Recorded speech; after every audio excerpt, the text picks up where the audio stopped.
Okay, the people I show as not here are Andrew and Joseph. All right, we are going to start talking about fluids and heat now. Now, today is going to be static fluids, that is, non-flowing fluids. It's kind of important to know what fluid means before I get too far along, though. What does fluid mean to you, Michaela?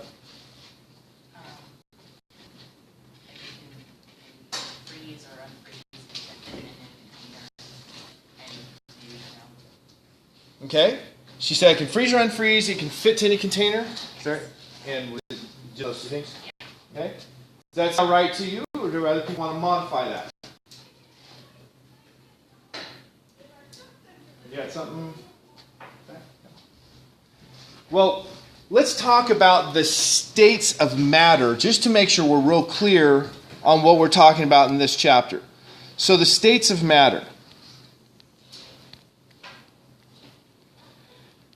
There are three that we call the common states of matter. There are more than just the three common states, but the three common states of matter are solid, liquid, and gas.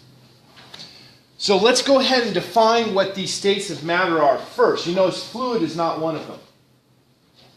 Fluid is a combination. So solid. A solid, well, everybody knows solid means solid, right? It's kind of hard to define something you already know. But here's something that may not have made sense to you. Solids, the atoms are in fixed positions. If it's a crystalline solid, then the atoms are in repeating fixed positions. You know, like every x distance you have another atom. But the atoms are in fixed positions. Now, that doesn't mean they're perfectly stationary. The atoms can vibrate a little, but they can't go cruising through the material. They're pretty much stuck there. The atom on the left is always going to be the atom on the left. The one on the right is always going to be the one on the right. That's what defines a solid. Now, because of these fixed positions, you have a fixed shape. So remember, for the fluid, Michaela said, fit in any shape, or something to that effect.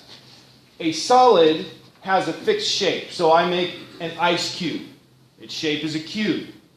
If I put it in a glass that has a, whatever shaped bowl inside, it doesn't reform itself to fit that. It stays in its fixed shape, because the atoms aren't free to move. So if you were to draw a picture of the atoms, this is, of course, a crystalline solid, what the atoms look like. You have the atoms in a nice uniform pattern, and they're not moving around, the shape's not changing. Now, if we go to, I have to do a better job than that. I'm just moving things because I put stuff too close together. If we go to the liquid, and I shifted that back, but we'll be good. The liquid, we have atoms can move past each other,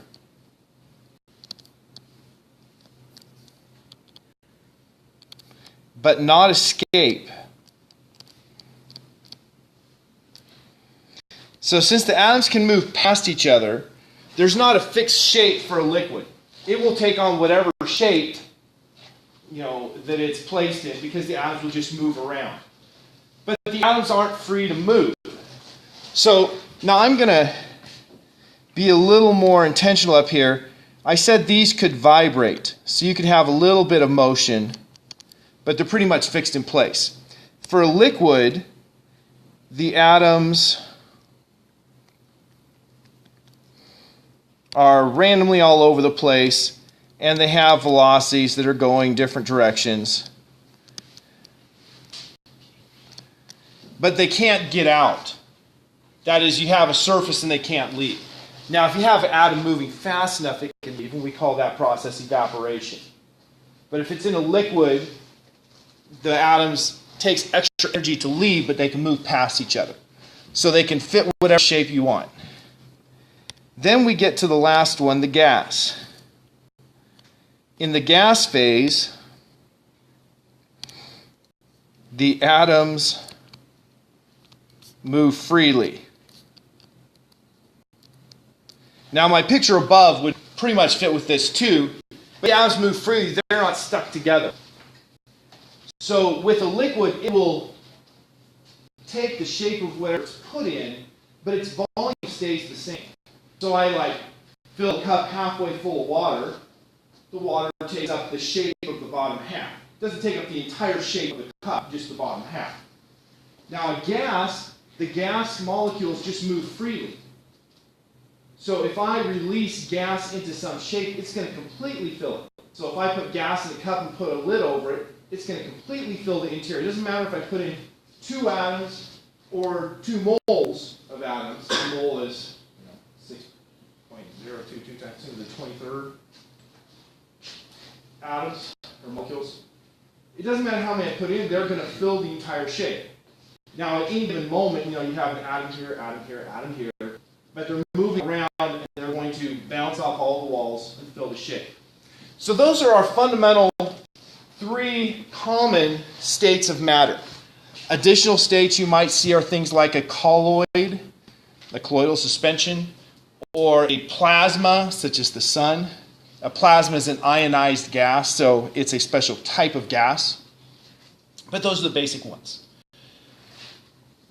What differentiates why a gas is in one state versus another, or gases, a material is in one state versus another?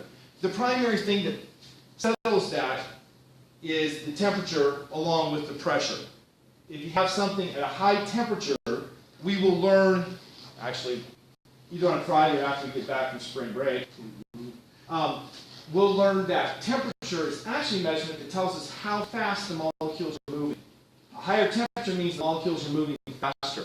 So if we look at the solid, if the molecules are just going to sit there and vibrate, it has to be a relatively low temperature.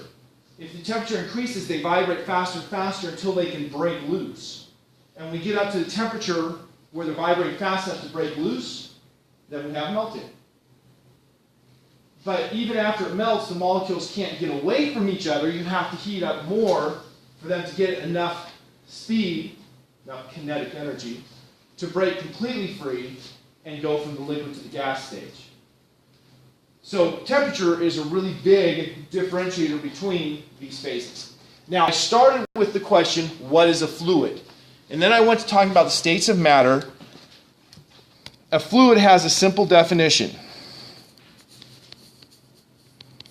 Fluids are materials that flow. Right? Flow, fluid. So, if you look at these, which of those 3 common phases do you think of as flowing? Okay, liquid. Liquid is definitely a fluid because liquid definitely flows. But it's not the only thing that flows. Gases also flow. Now, most of the gases we deal with are like see-through, right? We see right through the air. So we don't see the air flowing. But we do feel wind blowing, and that is the flowing air. So typically, we classify liquids and gases as fluids. Now, some people get hardcore on you and say, well, glass is a fluid because glass flows. Does glass flow? Yes, it's true. It does. Does it flow quickly? No. So most of us would say, what are you talking about? Well, let's take a more common example, one that you can see more readily than glass. How many people have ever seen a glacier firsthand? Like walked on a glacier? 2 of us. Well, glaciers are ice that is flowing at a very slow rate, but the ice is flowing through valleys. Well, actually, not all glaciers. Some glaciers are stationary. But the glaciers will flow. And so the ice is flowing, but ice is which state? a solid, but it still flows. It just flows slowly. And so you can watch it flow over years. With glass, it flows much, much more slowly. But glass does flow. Now, you may have heard incorrect descriptions like, you go out to some old town, town that's been around for 400 years, and you look at the glass, and you'll see that the glass has ripples in it because it's flowing. How many people have heard that?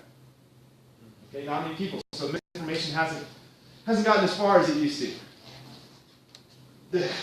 A physicist got so tired of hearing that he sat down and did some calculations. Back then, they used lead to put the window panes in the panes, and lead flows much more readily than the glass.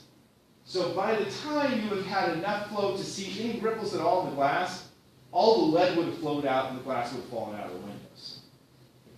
What you're seeing is the fact that they used to not make very flat glass. Okay, so all of this so we understand what a fluid is. Fluids, things that flow. So we're going to be studying things that flow, but right now we're going to study them in the static case. That is, they're not going to actually be moving in this chapter, or in this lecture. In Wednesday's lecture, we'll look at them moving. Now, one of the first important things to talk about with fluids is pressure. Now, this slide does not specify what pressure is. It goes right into working with it. So let's start with the definition of pressure. Pressure is equal to force applied to a surface divided by the area on it which it is applied. Now that was a poor place to put my definition. Failed. I will do better this time. Okay, there you can see the whole words. Pressure is force divided by area. And so we can talk about pressure, we can talk about stress. It's kind of fun to talk about a simple case of pressure.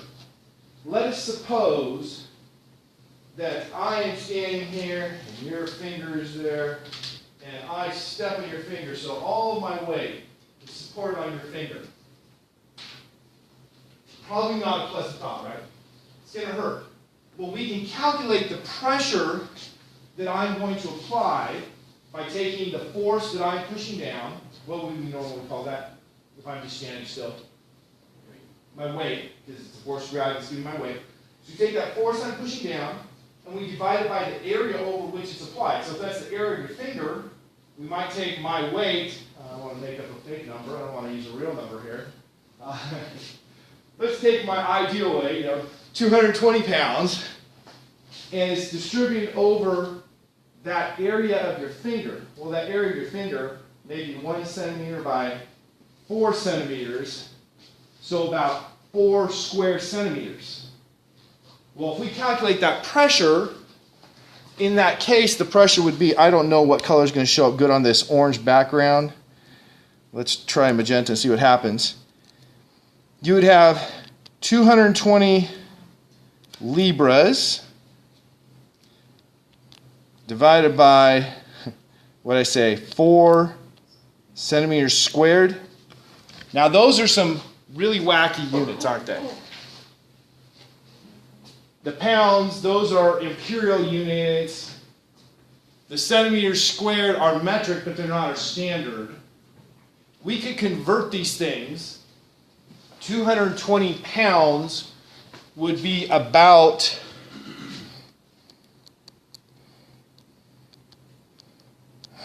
9,800 newtons, and divide that by 4 centimeters squared. Well, centimeters squared is not the normal unit, so I need to use a conversion factor.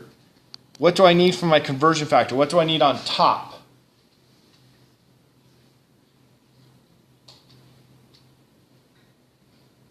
I'm trying to replace centimeters squared on bottom with my SI unit. What is the SI unit for distance? Meters. So I'm trying to replace centimeters with meters. What do I need on top for my conversion factor? I need the centimeters because I had centimeters on bottom. And what I need on bottom? Meters. Now I need to put my number because my conversion factor is there are 100 centimeters in 1 meter. But then there's one more thing I need to do. What's that one more thing? I need to square it because it was centimeters squared. So if I multiply this all through, just for quick reference, 98 divided by 4 is going to be 26 and a half. So this would be 2650 times 10 to the 4th. So 2.65 times 10 to the 7th newtons per meter squared. So the units there, the standard units of pressure are newtons per meter squared. Because we use pressure a lot, we have another name for a newton per meter squared, and that's a Pascal. And so 1 newton per meter squared is equal to 1 Pascal. Yeah, leave that there so you can actually read it for a second. Now we have air pressure pushing on us right now. The air is pushing in on us very well. A later slide has a picture showing this. But what do you suppose causes the air pressure?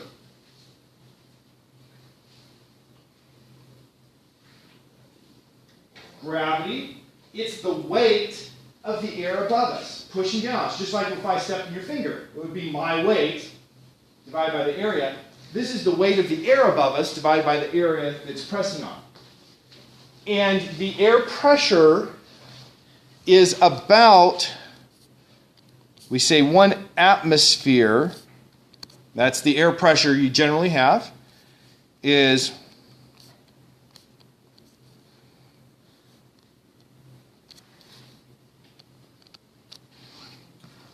101,300 pascals.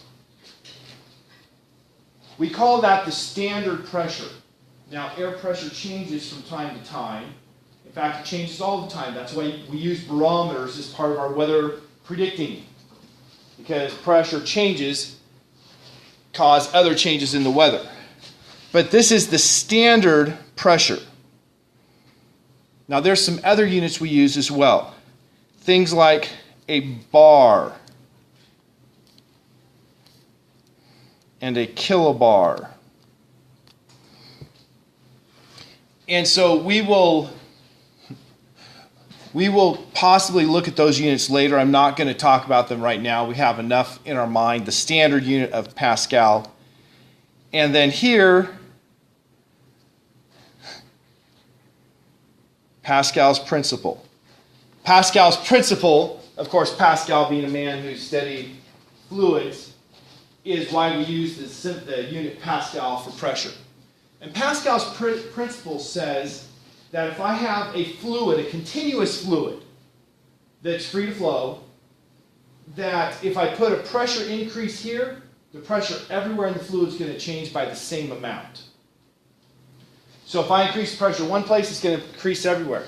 And that allows us to understand things like how a hydraulic jack works. So a hydraulic jack, let us say that I have a very heavy object that I'm going to put here. So I can put some really heavy object there, which means there's going to be a really big downward force. Force on my object. I missed the O. Oh, goodness. Well, you don't see what I see. There's, if I don't get the O, yeah, I'm just not going to try to write the O there anymore. It's on the side and it's not working right. So I have that very large force. Well, that very large force is going to cause an increase in the pressure. How much will the pressure increase from if it had just been atmosphere above?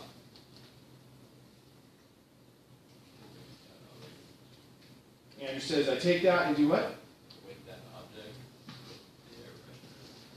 Well, the pressure is force divided by area. So the pressure is going to increase by that force divided by the area here.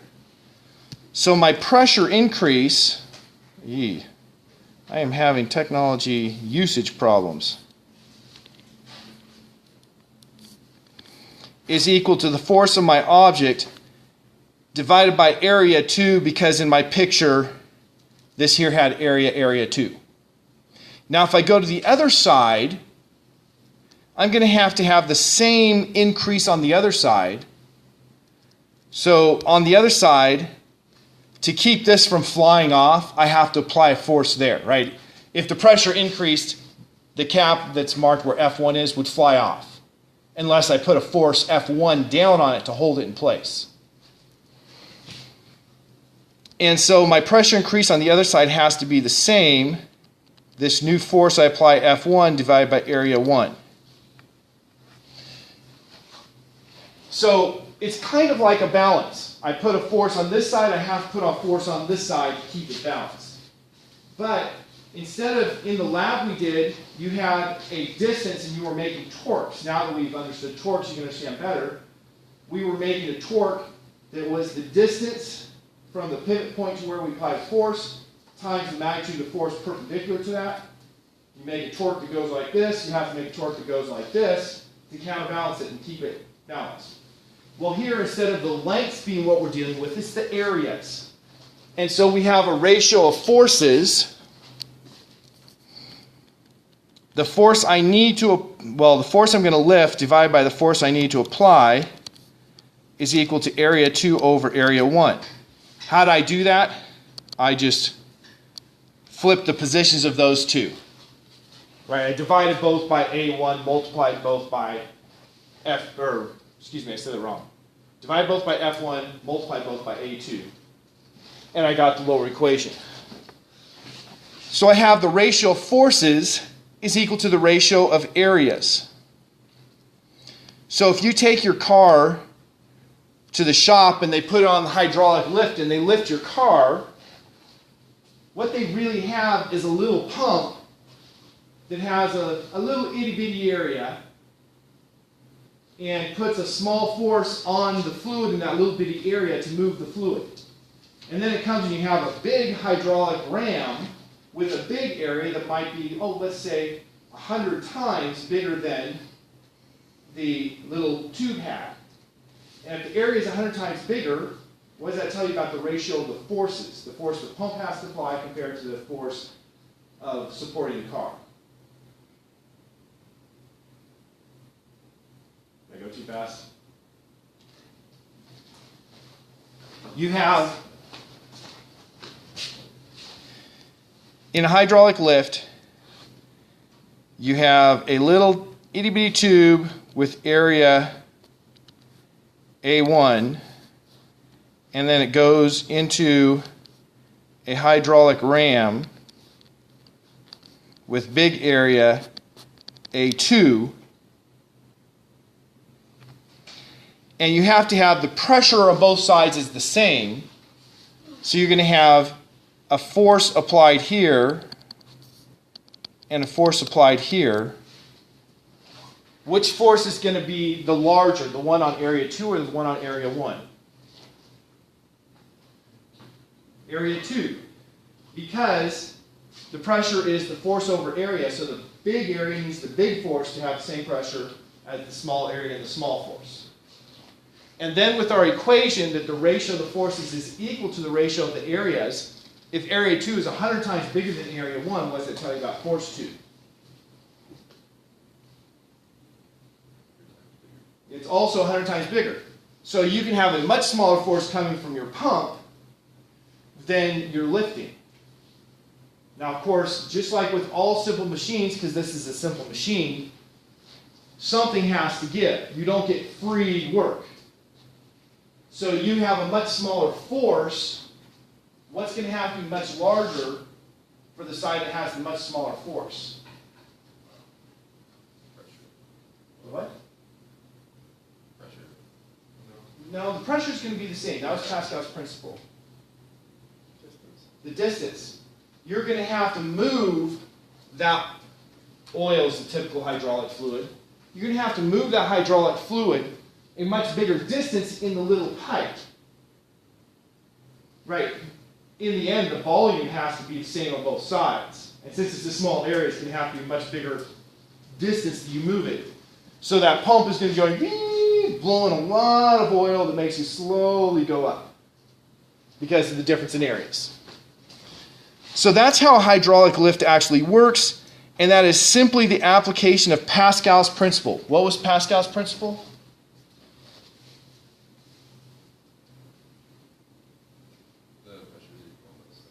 Yeah, if I increase the pressure here, it's going to have to increase there by the same amount. Okay, first of 2 consecutive clicker questions. Uh-oh.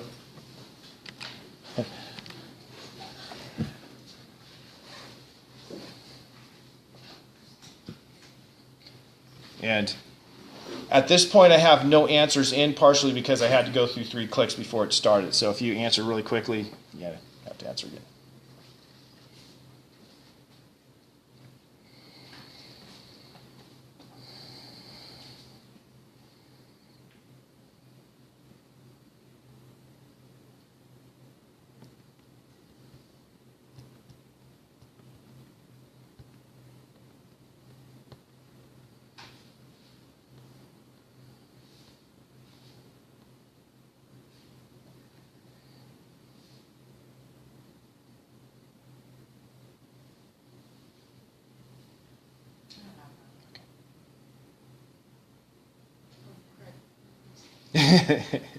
And she's on the wrong channel. Yes.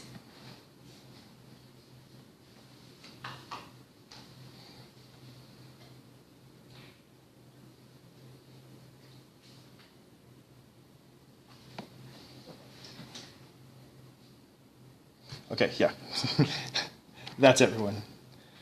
1, 3, 3, 1. Okay, the first person was the only correct person. So let's go through and think this through. A force of 10 newtons is applied to a circular piston with an area of 2 centimeters squared in hydraulic jack. The output piston has an area of 100 centimeters squared. So that means I have 10 newtons here, and that area is 2 centimeters squared. According to Pascal's principle, the pressure increase on the left side, remember pressure is equal to force over area, so that's 10 newtons over 2 centimeters squared. That has to be the pressure increase on the other side, which would be whatever force 2 is divided by 100 centimeters squared.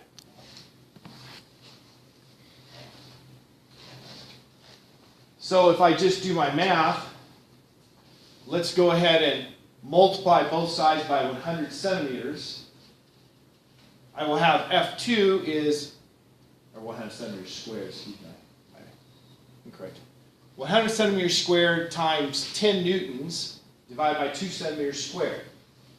Well, let's just go with easy. 10 divided by 2 is 5. Multiply that by 100,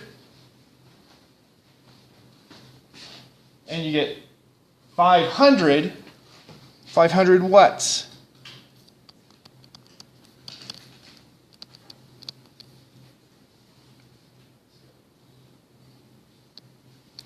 .500 newtons is what force 2 is. But they didn't ask us for the force. This should be a lesson to you. I just went and calculated the force. They asked us for the pressure. How does force relate to pressure? Well, both of those were pressure. So the pressure in both cases had to be 5 newtons per centimeter squared. Of course, newtons per centimeter squared is not the SI unit. It's newtons per meter squared. So how do I convert from per centimeter squared to per meter squared? Multiply it by 100 centimeters per meter quantity squared. So I multiply it by 100 squared in the end. And so I'm going to have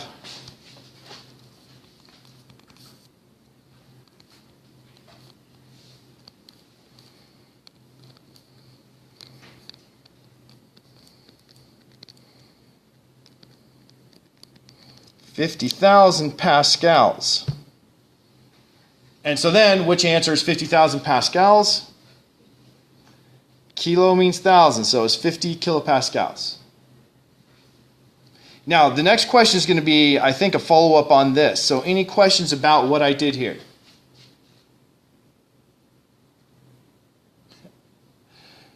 Maybe I should always ask it the other way. Everybody understand what I did here? There's at least some nods there. There were no nods the other time. So let's go to our next question. What is the force exerted on the output piston by the fluid?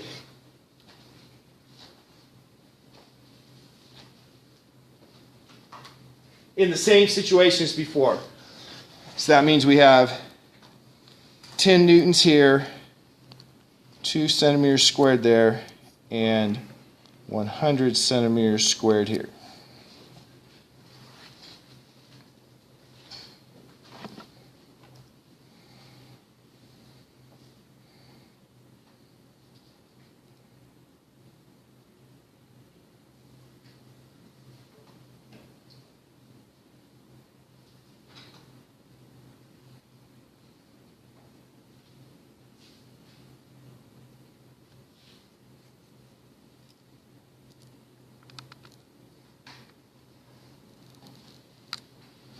Okay, 1601.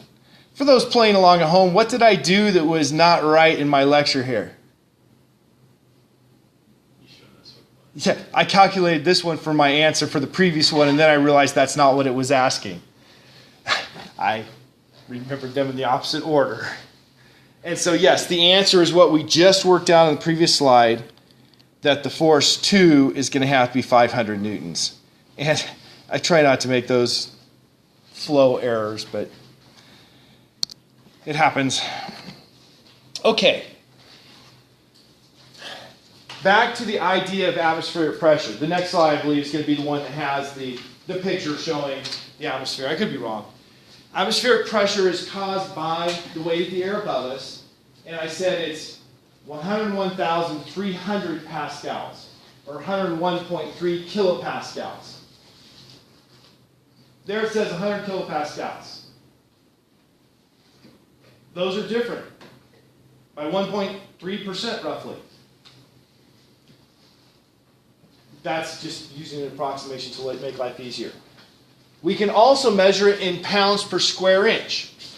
So if you convert 101,300 pascals into pounds per square inch, you get 14.7 pounds per square inch. We have an abbreviation for pounds per square inch, which is not surprising. What is it?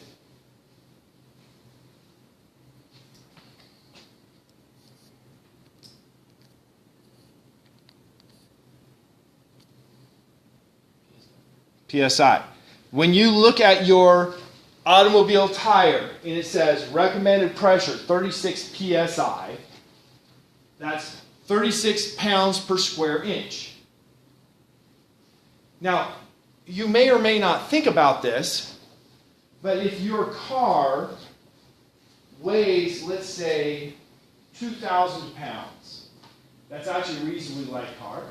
If your car weighs 2,000 pounds or 1 ton, and you put in you put 36 pounds per square inch into that tire, then, well, what is holding up your car to begin with? It's the tires, which means it's that air pressure.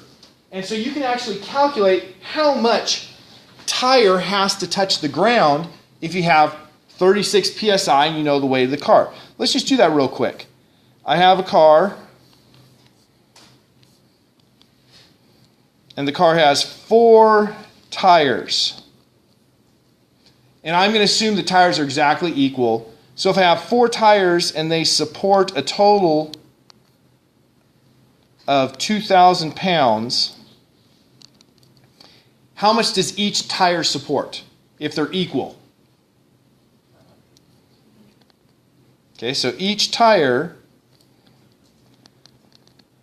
supports 2,000 libras divided by 4, which is 500 pounds. Now, if I have 36 pounds per square inch, and I need 500 pounds, I can find the area necessary. Let's put this into more sensical notation. My pressure is equal to 36 pounds per inch squared. But pressure is equal to, how does pressure relate to force? Force over area. And I know my force is 500 pounds. So I can calculate how much tire has to be in contact with the ground. The area is going to have to be force over pressure equals 500 pounds over 36 pounds per square inch. And so 500 divided by, I've got the sweetest calculator known to man, except for not enough light in here to make it work. Okay. Yeah, forget it. It's not enough light to make it work.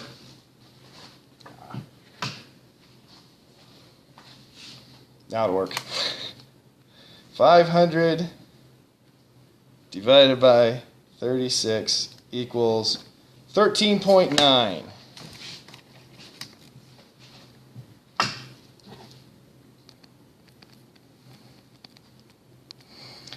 So each tire would need 13.9 square inches if they're going to equally hold up my car. What would happen to that contact area if I overinflated the tire? It would get smaller. And if I underinflate it, it'd get bigger, right?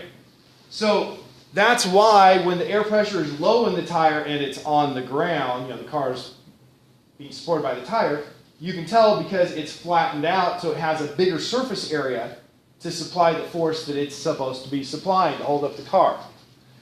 Now, if you have a tire that's not under load, you have 2 psi inside, it will look like it's completely inflated. It's when you put a load on it that you see it squish down.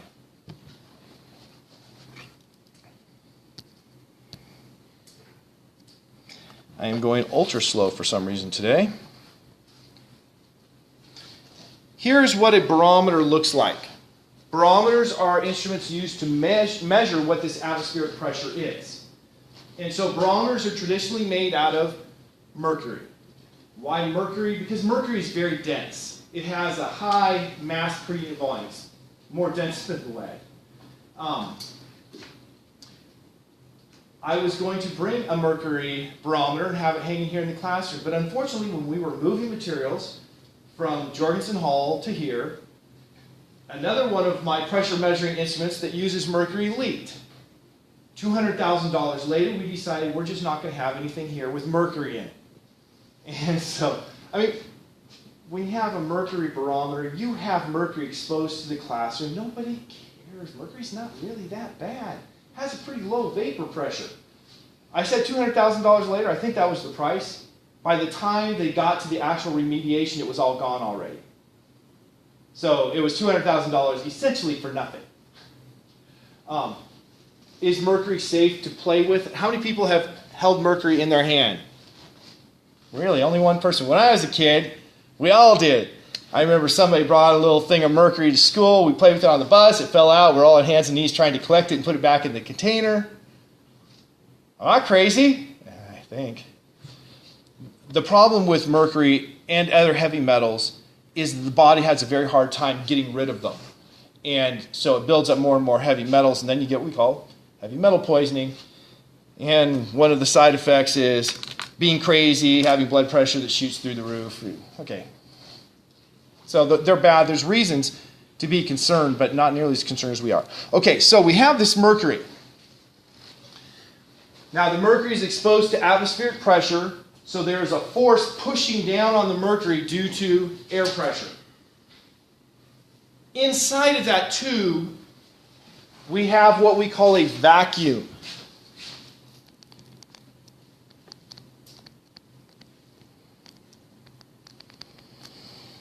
That means the pressure is zero.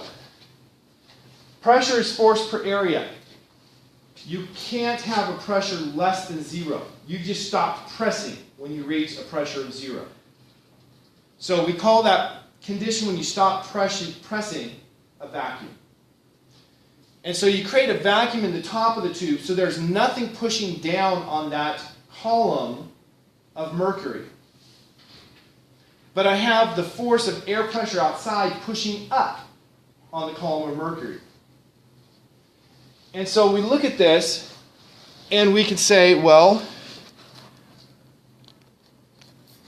there's going to be a pressure difference going from the top of the column down to the bottom that's equal to the weight of that column of mercury divided by its area. And so I'm going to have a pressure at the base that's equal to the force of gravity on the mercury divided by the area of the column. Now, my next slide has all of this math on it, but I'd like to do it piece by piece instead of just, there it is. So what is the force of gravity? What's the equation you've learned for force of gravity? Okay, if you're on the Earth, mass times the acceleration of gravity. Now, this being a fluid, we like to talk about the density.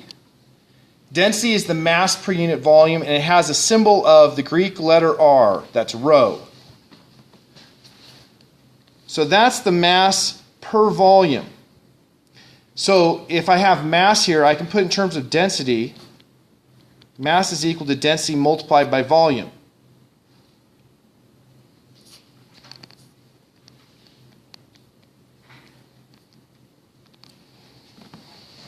But for a cylinder, how do you calculate the volume of a cylinder?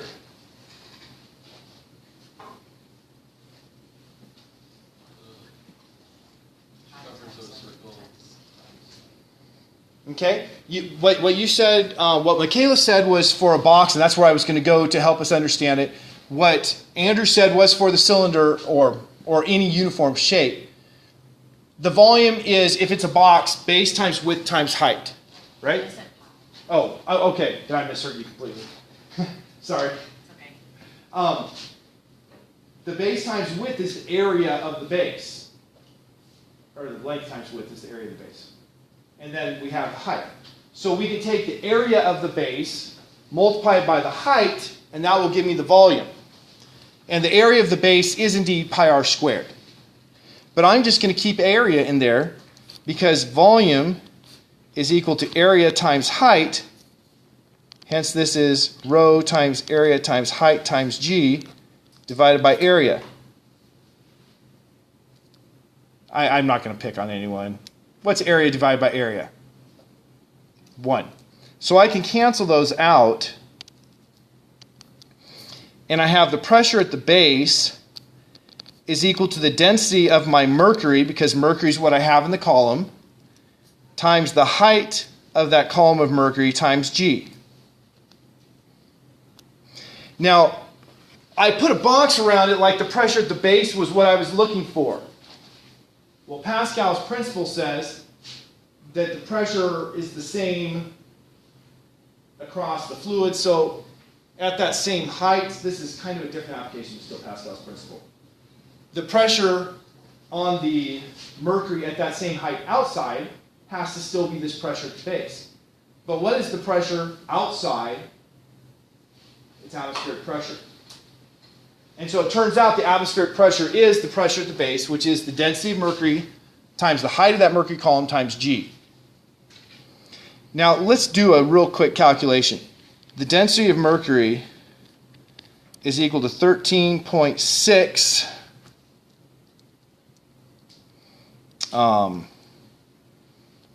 times 10 to the third kilograms per meter cubed. That's the density of mercury. And atmospheric pressure should be 101,300 pascals. And of course, G is equal to 9.80 meters per second squared. What should the height of a barometer be at atmospheric pressure? Who can see the equation I'm going to use to find that height?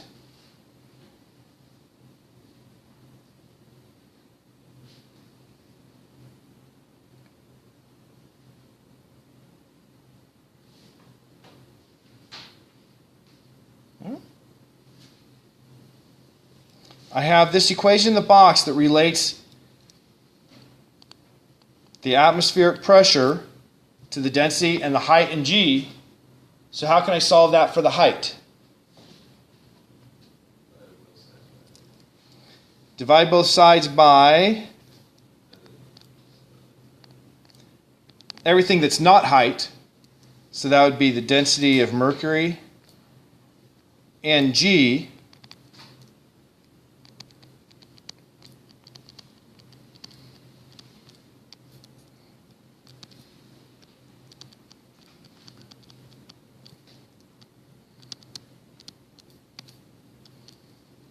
RAS space 9.8.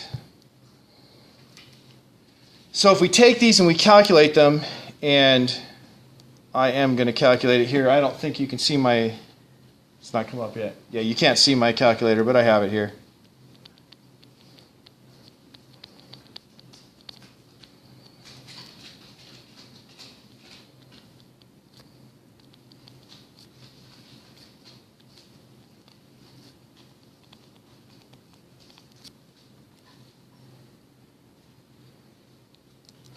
Almost. Almost doesn't cut it though. My exponents didn't come through, in case anyone's wondering what happened wrong.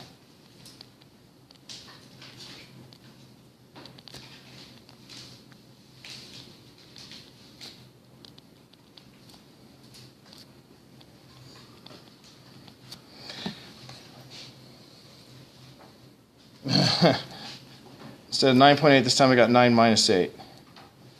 I have 98. Now I have 9.8. Excellent. So it's 0.7600.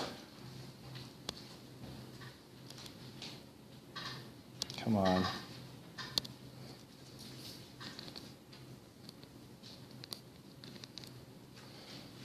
.7600 meters. That's how tall the column has to be if it's going to be 1 atmosphere of pressure.